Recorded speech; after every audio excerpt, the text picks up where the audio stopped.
جی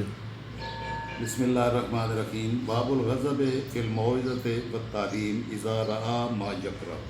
امام بخاری نے کتاب العلم میں یہ ایک باب باندھا ہے کہ جب کوئی ناپسندیدہ چیز دیکھتے تاجدار کائنات صلی اللہ تعالی وسلم تو واعظ و نصیحت میں اور لوگوں کو تعلیم دینے میں آپ ناراضگی کا اظہار بھی فرماتے ہیں۔ خاص طور پر ان لوگوں کو جو دوسروں تک دین پہنچانے کے ذمہ دار ہیں، ان کو یہ لحاظ رکھنا چاہیے لوگوں کی ضروریات کا، لوگوں کے احوال کا، لوگوں کو کتنا وقت درکار ہے، تو لوگوں کے احوال کا ملحوظ خاطر رکھنا اور مد نظر رکھنا یہ قائدین کا، اماموں کا، دوسروں کی قیادت کرنے والوں کی ذمہ داری ہے۔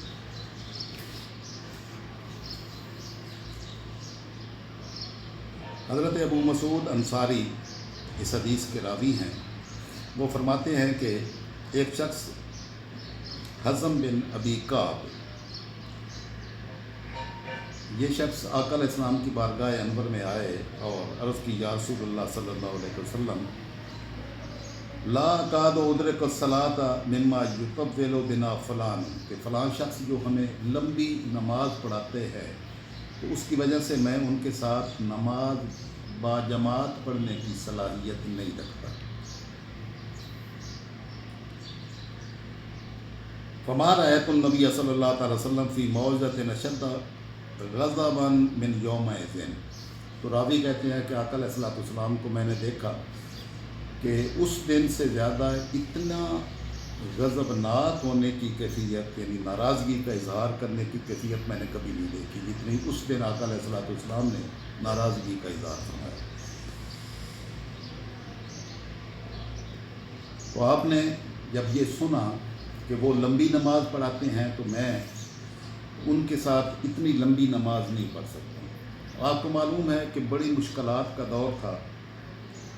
سارا دن صحابہ کرام رضوان اللہ علیہم اجمعین محنت مشقت کرتے، دین بھی سیکھتے، دین کی خدمت بھی کرتے، سارا کچھ انہوں نے ان مشکلات کے ادوار میں دین کا پرچم سر بلند کر کے ہمارے تک پہنچایا۔ یہ سارا احسانات ہیں صحابہ کرام رضوان اللہ علیہم اجمعین کے اور اہل بیت اطہار کے۔ تو آقا علیہ السلام کی بارگاہ میں جب یہ بات پہنچی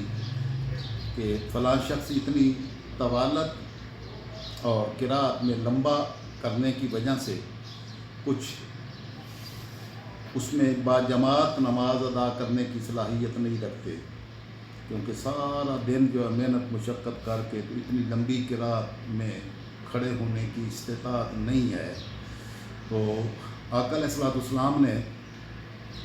لوگوں کو خطبہ فرمایا اور فرمایا، ایھا الناس، اے لوگو، انکم منفرون، کیا آپ لوگوں کو دین سے بھگانا چاہتے ہیں؟ یعنی اس طرح کا طریقہ کار اختیار اگر کریں گے تو لوگوں کو دین کی طرف مائل کرنے اور دین کی طرف بلانے کی بجائے، قریب کرنے کی بجائے تم تو ان کو بھگا دو گے۔ تو آقا علیہ الصلوۃ والسلام نے اس پر ناراضگی کا اظہار فرمایا کہ اس طرح تو لوگوں کو آپ دین کے قریب کرنے کی بجائے دین سے دور کر دو گے۔ اس لیے آقا علیہ السلام نے ایک ضابطہ بیان کیا، فمن صلی بالناس، جو لوگوں کو نماز پڑھائے، فلیخفف، تو اس کو ہلکا کرنا چاہیے، یعنی تخفیفاً نماز پڑھانی چاہیے، چھوٹی قرات کرنی چاہیے۔ فإن فیہم المریض والضعیف وذا الحاجہ، کیونکہ آپ کے مقتدیوں میں، آپ کے پیچھے نماز پڑھنے والوں میں ہو سکتا ہے کوئی مریض بھی ہو سکتا ہے کوئی کمزور شخص بھی ہو سکتا ہے کوئی کام کاج کو جانے والا شخص بھی ہو۔ تو آقا علیہ الصلوۃ والسلام نے ضابطہ عطا فرما دیا کہ جو لوگوں کی امامت کروائے اور لوگوں کو نماز پڑھائے تو وہ نماز کو لمبا کرنے کی بجائے نماز کو چھوٹا کرے، تاکہ کسی مریض کوئی مرض اس کے راستے میں رکاوٹ نہ بنے، کمزور کی کمزوری اس کے باجماعت نماز ادا کرنے میں رکاوٹ نہ بنے، کسی کام کاج کو جانے والے کے کام کاج کا جانا جو ہے وہ اس کے لیے رکاوٹ نہ بنے۔ تو یہ میرے آقا صلی اللہ تعالی وسلم نے ضابطہ عطا فرما دیا کہ جو شخص بھی دوسروں کو نماز پڑھائے تو وہ اس میں تخفیف کرے۔ ہاں جب وہ اکیلا نماز اپنی پڑھنے لگا ہو تو بے شک جتنی مرضی لمبی قرات کرے، اور بے شک 2 رکعتوں میں پورا قرآن پاک ختم کر دے تو کوئی ممانعت نہیں ہے۔ تو ہمیں جو ہے وہ جو دوسرے لوگوں کو دین کی طرف بلانے والے لوگ ہیں، دین کی دعوت کا کام کرنے والے لوگ ہیں، ان کو لوگوں کی ضروریات کو مد نظر رکھنا یہ دین کی دعوت کا تقاضا ہے۔ اس لیے دین کی دعوت کا کام کرنے والے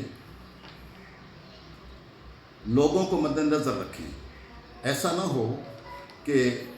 ان کے عمل سے لوگ دین کی طرف قریب ہونے کی بجائے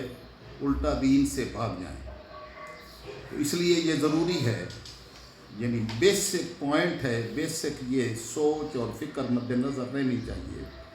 کہ ان کے کسی عمل سے لوگ قریب آنے کی بجائے بھاگنے پر مجبور نہ ہوں، بلکہ ان کے طرز عمل ایسا ہو جو ہر ایک کے لیے آسانی پیدا کرے۔ اس لیے آقا علیہ السلام نے فرمایا یسروا ولا تعسروا، آسانی پیدا کرو، تنگی پیدا نہ کرو، وبشروا ولا تنفروا، اور لوگوں کو خوشخبری سناؤ، لوگوں کو دین سے بھگا نہ دینا۔ تو یعنی لوگوں کو قریب کرنا یہ دین کی دعوت کا کام کرنے والوں کی بنیادی ذمہ داری ہے۔ اللہ رب العزت ہمیں اس ذمہ داری کو باحسن طریقے سے پورے کرنے کی توفیق نصیب فرمائے، اور دین کی دعوت و تبلیغ کا کام کرنے والوں کو یہ بنیادی سوچ اپنے من میں راسے رکھنی چاہیے کہ دین جو ہے نا وہ آسانیاں پیدا کرنے کا نام ہے، مشکلات پیدا کرنے کا نام نہیں ہے۔ والسلام علیکم ورحمۃ اللہ وبرکاتہ۔